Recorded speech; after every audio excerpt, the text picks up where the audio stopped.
ওরাকান্দিতে হরিচাঁদ ঠাকুর এসেছিলেন।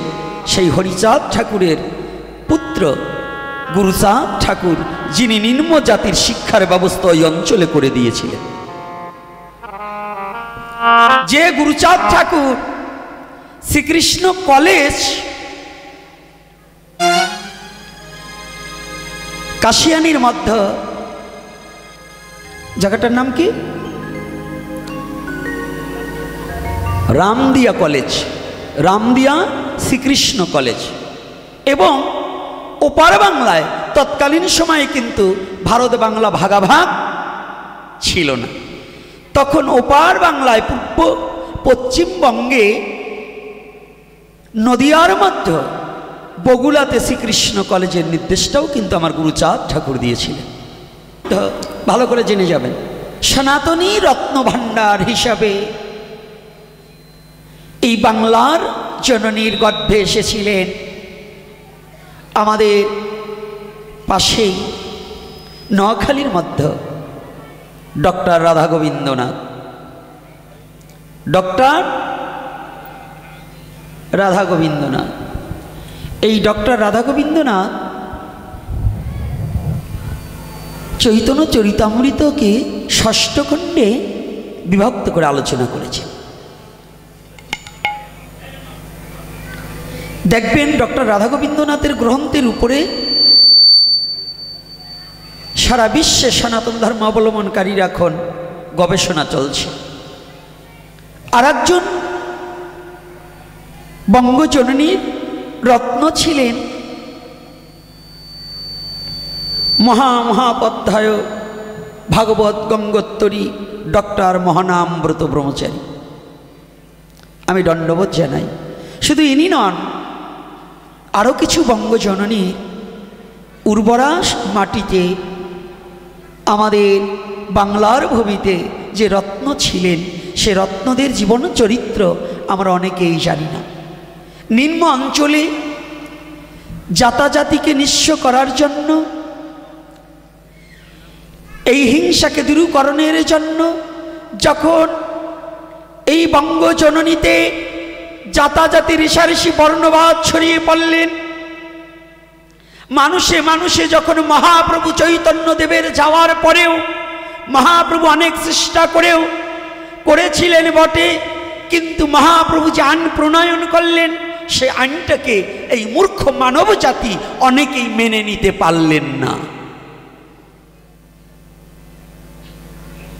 কিছু কিছু শ্রেণীর লোক শিক্ষিত হয়েছে, কিন্তু শিক্ষিত গাদা হয়ে গিয়েছিলেন, সুশিক্ষিত হতে পারেনি। তারা এই বর্ণবাদ এবং হিংসাটাকে বুকে রেখেই দিলেন। আজকে সনাতনী কিছু ইতিহাস না বললেই চলবে না, খালি এই কান্নাকাটির কথা বললে হবে না।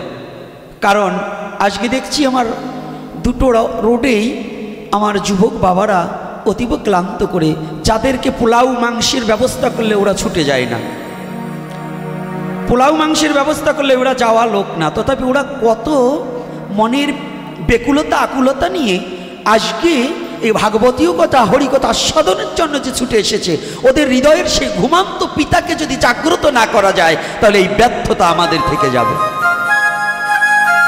এজন্য সেই ঘুমান্ত পিতাকে জাগ্রত করে দেই, যেন জগতে পিতা জগদীশ্বরকে চিনার জন্য ওদের সেই হৃদয়ের অচৈতন্য আত্মাটা যেন চৈতন্য প্রাপ্তি হয়ে নিজের স্বরূপ তত্ত্বটা যেন জানতে পারে।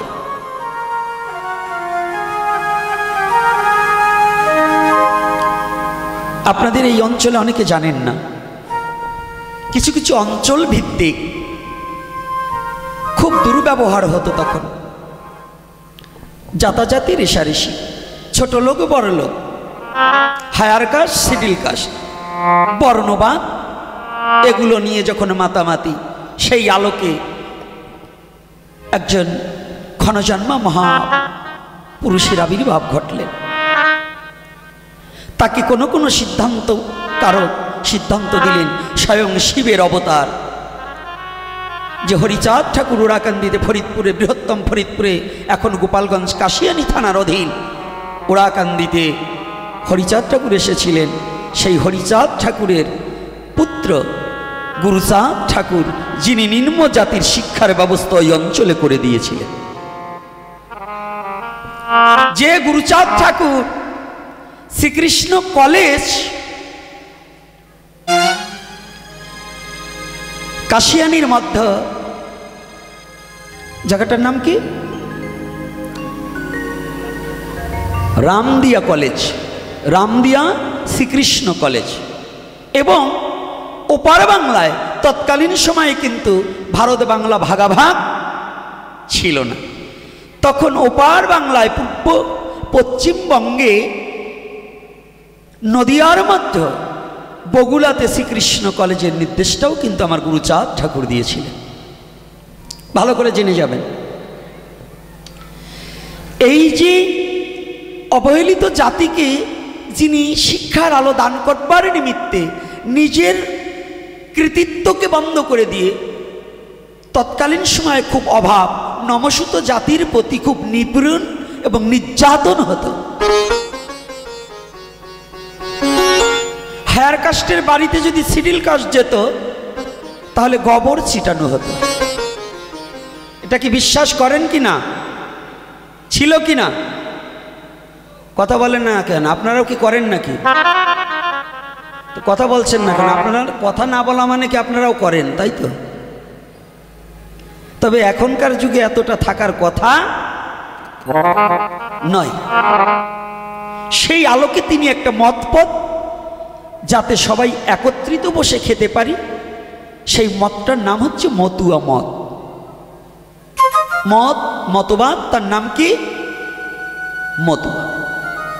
যেমন রামকৃষ্ণ পরমহংসদেব চেয়েছিলেন এই মতবাদকে দূরীভূত করে হিংসাকে ভুলে গিয়ে সবাই যেন একত্রিত হয়ে ঈশ্বর ভজন করা যায়। কিন্তু আমাদের মনুষ্য জাতি তো ভালো কিছু চাই না। আমরা নোংরাটাকে নিয়ে যতটা আনন্দ পাই, ভালো কিছুটা নিলে আমাদের একটু দুঃখ হয়। কি দুঃখ হয় কি না? নোংরা কথাটা যত ছড়াতে পারি, হরি নাম কিন্তু ততটা গ্রামে ছড়াতে পারি না। পারি বাবা?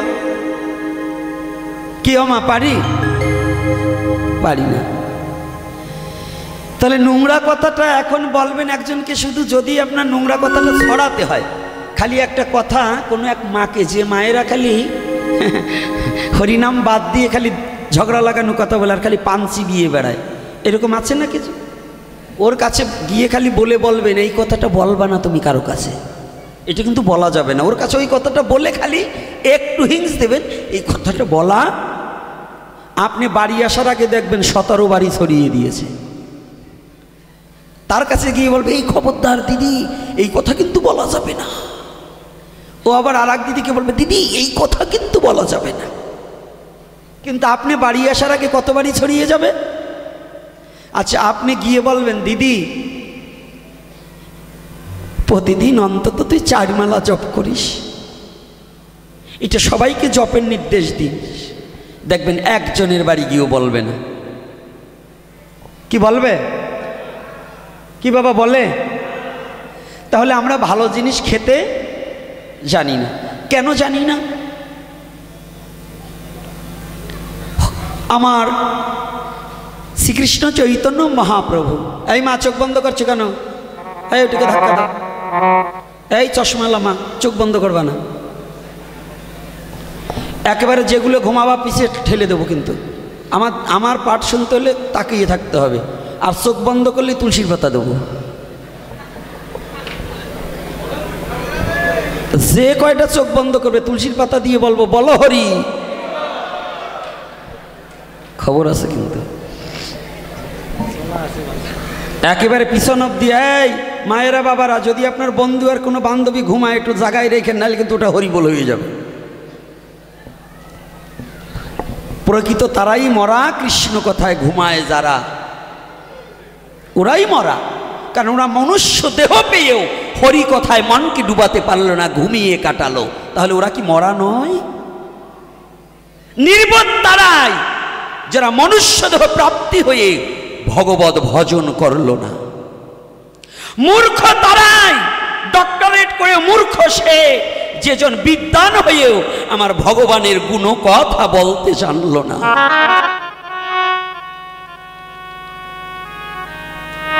গাধা তারাই যারা মনুষ্যকুলে জন্মগ্রহণ করেও সারা জীবন টাকার বস্তা পিঠে বয়ে গেল, কিন্তু এই অর্থের দ্বারা, পরিশ্রমের অর্থের দ্বারা ভগবানের সেবা এবং সাধুগুরু বৈষ্ণবের সেবা করলো না।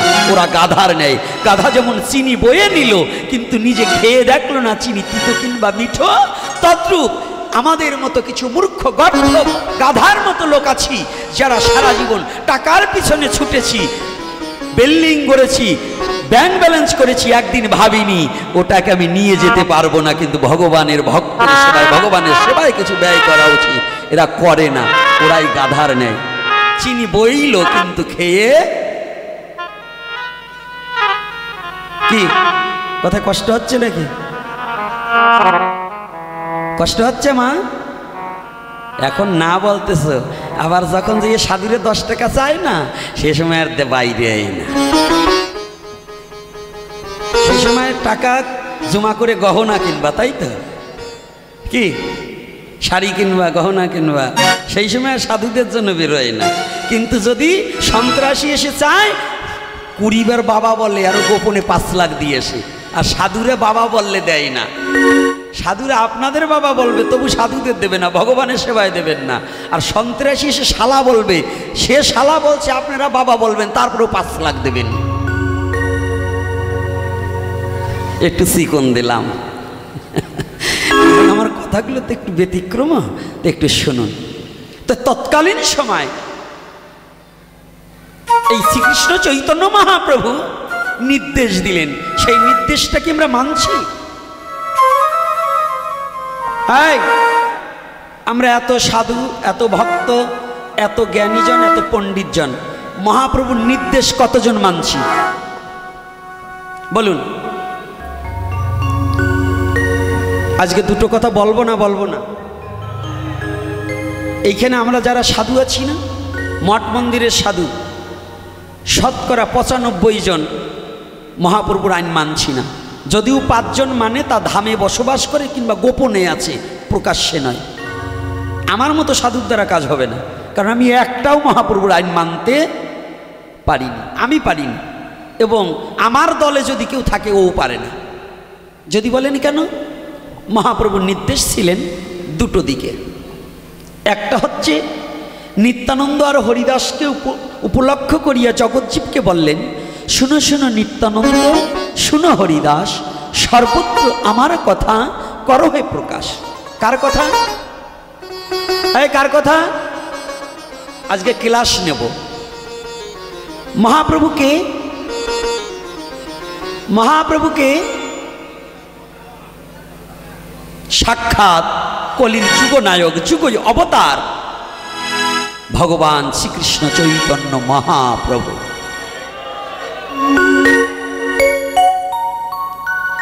তাহলে ভগবানের কথা যেজন না মানবে, ভগবানের কথা যে না মানে, যেমন আমরা বাংলাদেশের একটা সংবিধান আছে না? তো যদি বাংলাদেশের সংবিধানকে কেউ লঙ্ঘন করে, সে কি? রাষ্ট্রদ্রোহী, দেশদ্রোহী, রাষ্ট্রদ্রোহী নাকি? তাহলে দেশদ্রোহী মামলা সে খাবে না? খাবে কি না? আচ্ছা, যদি রাজার কথা কেউ না মানে, সে রাজদ্রোহী, তাহলে সেও মামলা খাবে। তাহলে এই কলির যুগের রাজাকে ভগবান শ্রীকৃষ্ণ চৈতন্য মহাপ্রভু। তাহলে তার বাক্য যদি আমি না মানি, তাহলে আমি কি? রাজদ্রোহী। আচ্ছা, এখানে যতগুলো লোক আছেন সবাই তো সুখ চান। গৌতম বাবা, সুখ ছাড়া কি আমরা দুঃখ কেউ চাই বাবা? একজন ব্যক্তি আছেন যে আমি দুঃখ চাই, সুখ চাই না? হাত তুলুন তো। পারবেন? আমিও পারবো না। তাহলে প্রত্যেকটা ব্যক্তি যে সুখ চাই, আসলে কি সুখ পাই? আছে সুখ?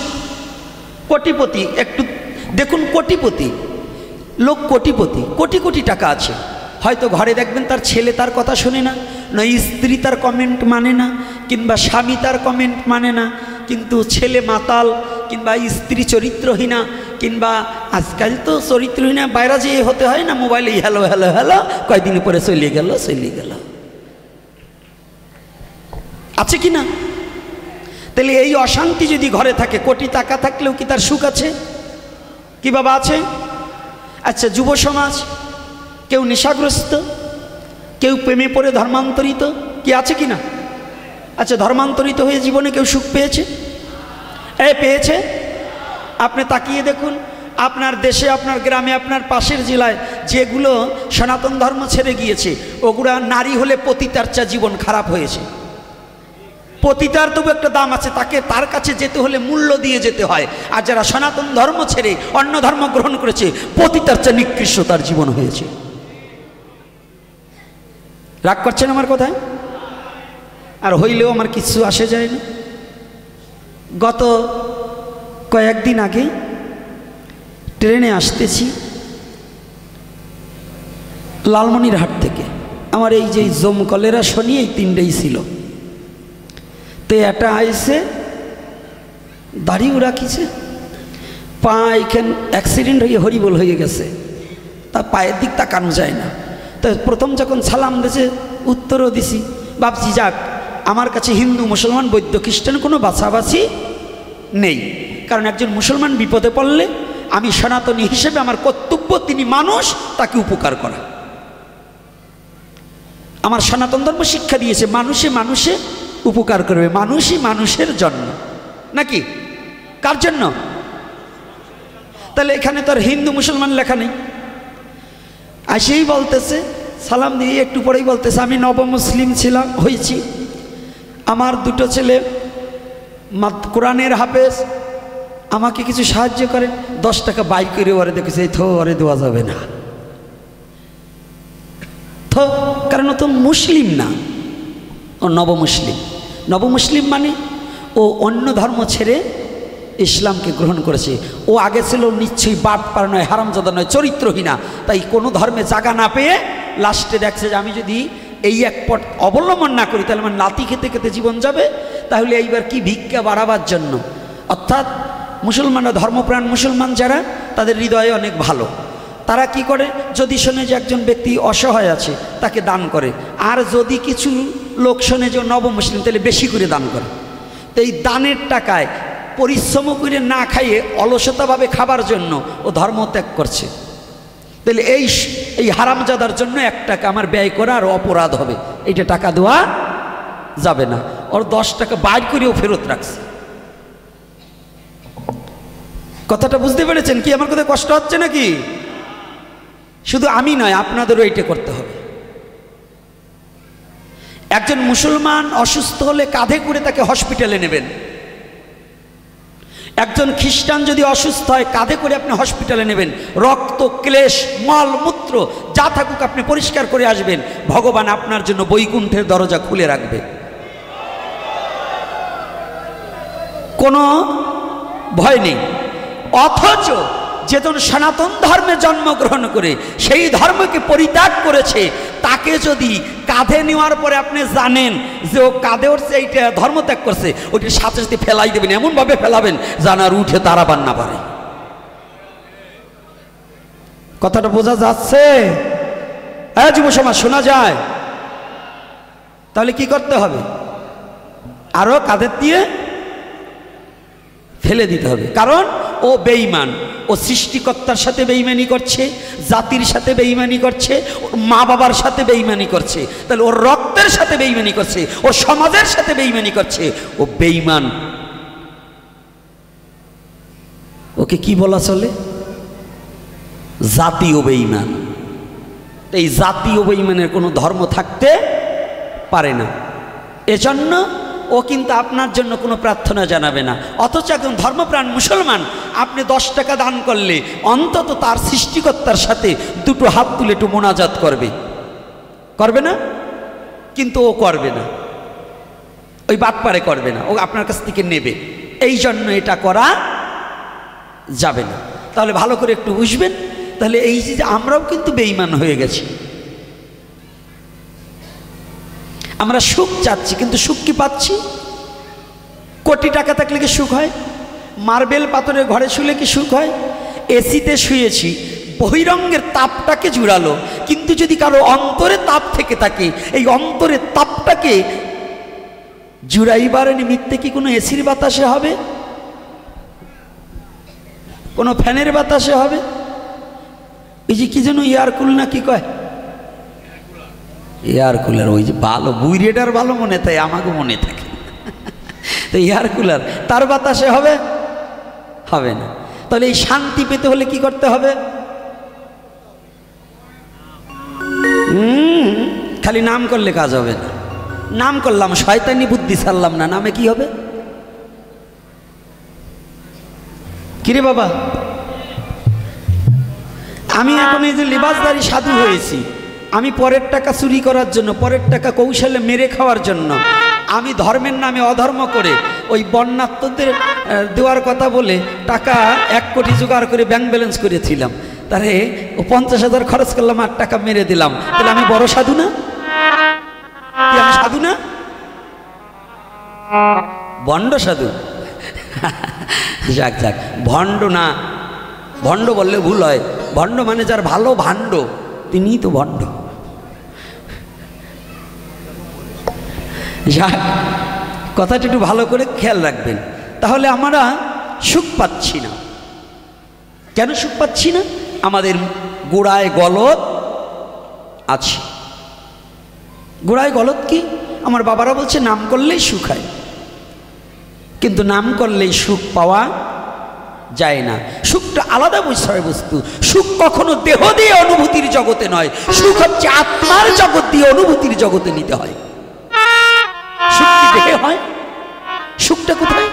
আত্মায়। যদি সুখ দেহে হতো তাহলে ওই গাছতলায় থেকেও একজন সুখে জীবন যাপন করে, একজন 5 তলায় থেকেও সুখ পায় না। এজন্য একটা গানে কি গাইছে, একদিন আমি যাচ্ছি, আমি রিক্সায় যাচ্ছি, এখন দেখি কি আইসক্রিম বিক্রি করছে। এখন ওই আইসক্রিম একটা গান লাগাইছে, আইসক্রিমওয়ালা কি লাগিয়েছে, আমি শোনার পর আমার হৃদয়তে কেঁপে উঠলেন। লাগছে, ওরে 5 তালা হাতে নাই রে শান্তি বাবা আসে গাছতলায়। কি 5 তালা হাতে নাই রে শান্তি বাবা আসে গাছতলায়। দাঁড়া, আমি তোকে বাজাবার কইছি নাকি? ওরা জুইট পাইছে কত।